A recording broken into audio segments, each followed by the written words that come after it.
Greetings, folks. It's John G. Sutton here, Tales from the Jails. Thanks to all of you listening. Nice reviews for my book on Amazon. The book's called HMP Manchester Prison Officer. You can see it on Amazon, selling reasonably well. And the audio version, the audio book, is really good.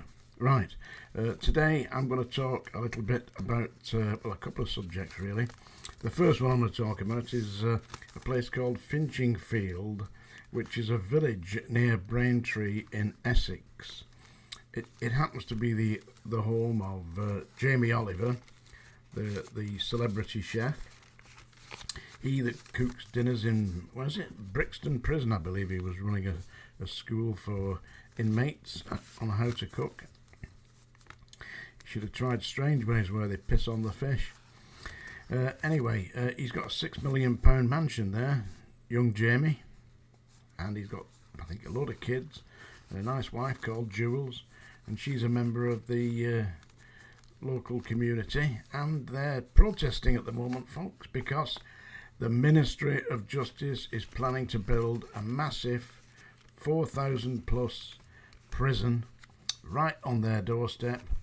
And from where Jamie Oliver mansion is, you'll be able to see it. Lights shining out at night. I mean, narrow country roads. I mean, this is a rural area, folks. And of course, there's protests, and they're not in my backyard kind of protests. I mean, but you've got to ask yourself this, please, ladies and gentlemen.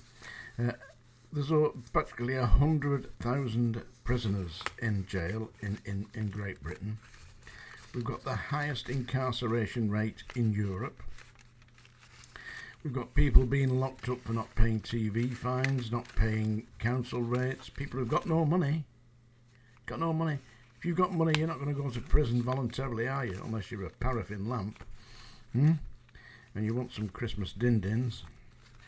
Or maybe you're that way persuaded. You want to get in there and down on your hands and knees and wobble a few todgers. But anyway, basically, this 4,000 plus prison at Finchingfield, you can look it up on Wikipedia. I highly recommend it. It looks very chocolatey box type village, you know, the kind of thing you got on biscuit tins at Christmas. Oh, this is very nice, you know, when you open it up, there's some shortbreads in there and a custard cream. Yeah, soon they'll be putting a HMP Finchingfield on there. You can imagine 4,000 inmates. There's going to be trucks, lorries, a massive bit. It'll take them 5 years to build it. And apparently they've seen the plans. And it's going to be 4 stories high. So look right over the fields at Jamie in his backyard doing a barbecue. Yeah, looking forward to that, Jamie. Yeah. Anyway, you rehabilitate prisoners. You can invite them round for Sunday lunch, yeah?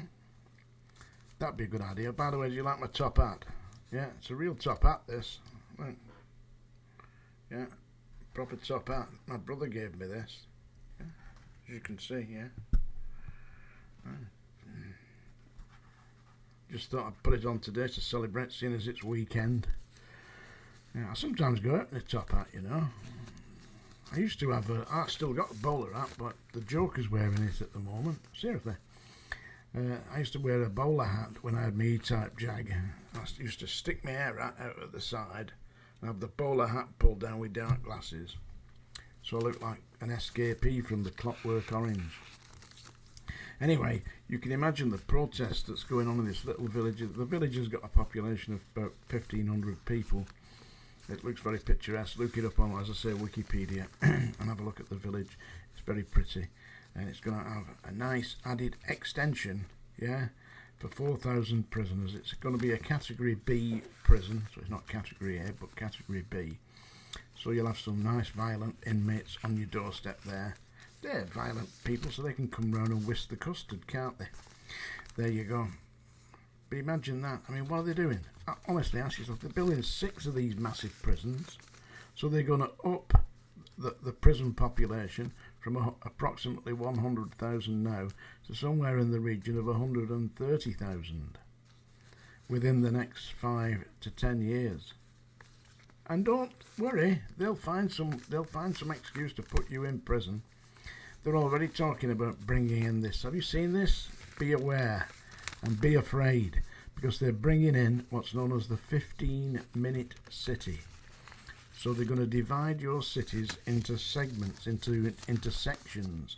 And if you say you live in section A, which is, I don't know, half a mile by a mile, wide, you can only stay in section A. You can't go into section B unless you've got a permit. And if you go out of section A into section B, C, D, E, F, G, or whatever it is, well, you're going to get fined. And if you don't pay your fine, where are you going to go? A chocolate box prison called HMP Finchingfield. Go and have a look it up, folks. It's coming your way soon. And not only that, they've put the price of electricity up to exorbitant rates, and they've got people going around breaking into houses, fitting these pay-as-you-go meters. I've never had one myself, but I can imagine what it would be like. I mean, you've got 3 little kids and it's middle of winter. It was -8 degrees centigrade here the other week. And if you've got 3 kids and you've got no money to put on the electric to put the heating on, what are you going to do? Well, you can't light a stove because they're banning them too. And they're going to send the people around with meters to measure the emissions. And if your emissions are over a certain level, they're going to fine you. Up to £2,500 apparently.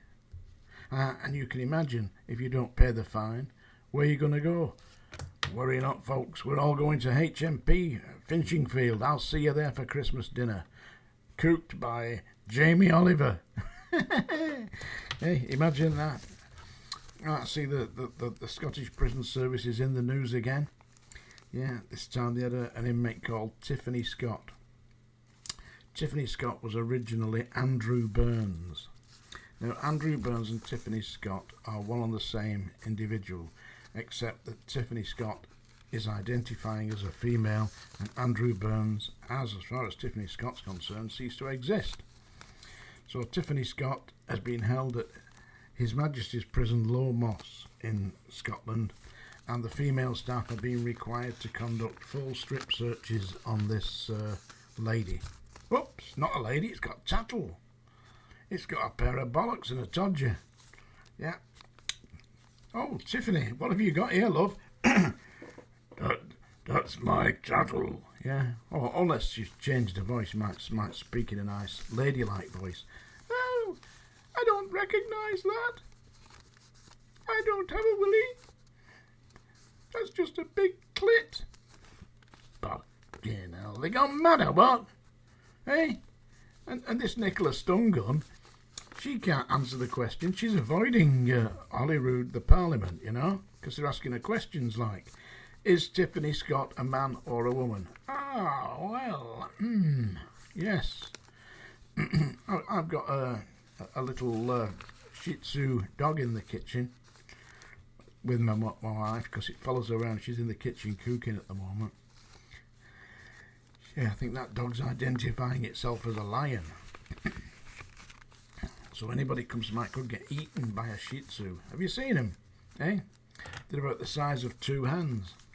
Yeah, except nobody tells Toto, that's the name of my dog by the way, Toto, after the Wizard of Oz, you know, because it's little enough to go in a basket and get carried around, yeah. But nobody dares to tell Toto that she's not a lion. It's her right. Her doggy rights. I mean, we've got human rights, why can't we have doggy rights? Anyway, what they're doing with Tiffany Scott, nobody knows. And Tiffany Scott has been kicking off in this HMP Low Moss, self-harming, smashing equipment, threatening staff, generally behaving in an obnoxious manner. And some staff have refused to search Tiffany Scott. And they're not being actually disciplined, but they're being replaced by more junior staff. So the probationary staff, you know, young female officers who've just joined, 18 years old, yeah, inexperienced young females, get in there and make sure you check behind the fold. Hey, the world has gone mad. But somebody mentioned me, it's not the world that's gone mad, it's the people that's gone mad. Well, very possibly the people have gone mad. I like the way that the RAF have been, it's called positive discrimination. Did you know that? They're not recruiting men to be in the RAF now, they're recruiting women and ethnic minority groups because there's got to be diversity. Yeah, you try telling that to Hitler, yeah? But I'll tell you, someday, listen, I don't know if anybody up there is listening to this, but I suggest that you come and see me, yeah? I'll have a word with you, and if you don't listen, I'll give you one of them straight down your snot box. See how you like that bastard, eh? Yeah. I have identified this as a kiss, yeah? So don't think it's just discriminatory smash in the mouth. No, this is a kiss from John. And you're gonna like it, you mad bastards. Anyway, I had a specific request here to sing a song. So where's my song dinger gone? Oh, it's here, yeah. Hey, leave some comments down here, you know. And do share and like and subscribe and all the rest of it. There's a song dinger, because it's about to get noisy. I'm about to sing. Well, it's not singing, you know. I agree that. I mean, it's just a bit of a laugh, really, isn't it? It's not what my neighbours say, by the way. And can everybody hear this? I mean, my microphone's turned up to full belt, but I'm getting complaints from some people say the sound is a bit subdued. I don't know. I listen it back. It seems all right on mine. There we are. You've been warned now. This is by special request. This is Crackling Rosie, yeah. Originally by Neil Diamond. And now it's going to be emasculated by John G. Sutton. Are you sitting comfortably? I think I can bugger that up for you, good and proper. Are you ready? Oh, Crackling Rosie, get on board. We're gonna ride till there ain't no more to go. Taking it slow. Lord, don't you know? Have me a time with a poor man's lady, hitching on a twilight train. Ain't nothing there that I care to take along. Maybe a song to sing when I want. Don't need to say please to no man for a happy tune. Oh, I love my Rosie child. She's got the way to make me happy. You and me, we go in style. Crackling Rose, a store-bought woman. You make me sing like a guitar humming. So hang on to me, girl. Our song keeps running on. Play it now, play it now, play it now, my baby. Crackling Rosie, make me smile. God, if it lasts for an hour, well, that's all right. We got all night to get the world right. Find us a dream that don't ask no questions, yeah. Oh, I love my Rosie child. You got the way to make me happy. You and me, we're going style. Crackling Rose, you store-bought woman. You make me sing like a guitar humming. Hang on to me, girl. We go right on. Play it now. Play it now. Play it now, my baby. Crackling Rosie, make me smile. God, if it lasts all night, well, that's all right. Let's get it right to set the world right. Find us a dream that don't ask no questions, yeah. Crackling Rosie, get on board. There you go, Crackling Rosie. I killed that. Somebody asked for Jack the Ripper. Well, I'll do Jack the Ripper if you really, really want, but I'll give you a sample first to see if you really want some. All the streets of London, every night, Jack the Ripper. Yeah, that's about it, innit? Screaming Lord Such. I met him once, you know, mad as a bleeding gnat. Drink, staggering all over the place. He was a mate of Proby's, you know. So a couple of weirdos there. Anyway, folks, thanks very much for watching this. This is John G. Sutton, Tales from the Jails. Don't forget to like, subscribe, and all the rest of it. And leave me a comment down below. And don't forget to get my book, folks. That's your lot. I hope you enjoyed it. See you now, and we'll meet again. I've got a top hat like Jack the Ripper, haven't I?